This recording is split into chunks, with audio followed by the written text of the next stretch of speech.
வணக்கம் என் அன்பு குழந்தைகளே, வாருங்கள் இன்றைய திருக்குறள் கற்போம். அதிகாரம் 21.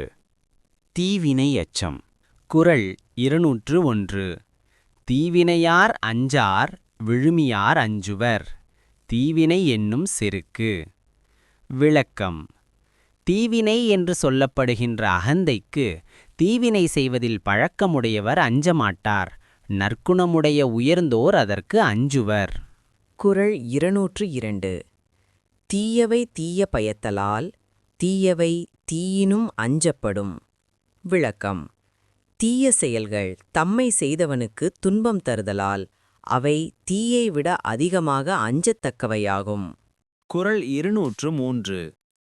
அறிவினுள் எல்லாம் தலையென்ப தீய சிறுவார்க்கும் செய்யா விடல். விளக்கம். தமக்கு துன்பம் செய்பவருக்கும் தீமை செய்யாது விடுதல் அறிவுகள் எல்லாவற்றுள்ளும் சிறந்தது என்று அறிவுடையார் கூறுவார். குறள் 204. மறந்தும் பிறன்கேடு சூழற்க சூழின் அறம் சூழும் சூழ்ந்தவன் கேடு. விளக்கம். பிறருக்கு துன்பம் தரும் செயலை மறந்தும் எண்ணாதிருக்க வேண்டும்.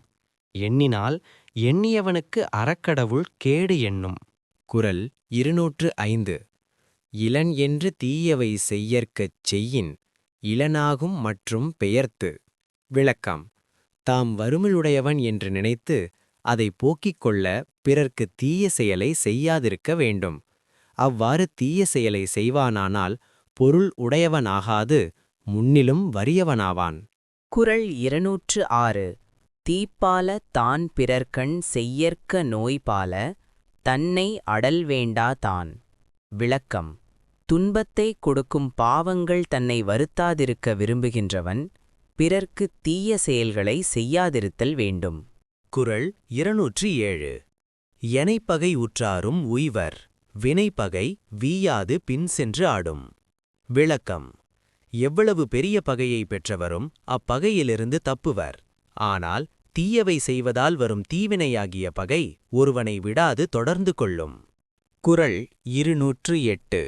தீயவை செய்தார் கெடுதல் நிழல் தன்னை வீயாது ஐயுறைந்தற்று. விளக்கம். பிறர்க்கு தீய செயலை செய்தவர் கெடுதல் ஒருவன் நிழல் அவனை விடாது வந்து அடியில் தங்கிய தன்மை போன்றது. குறள் 209.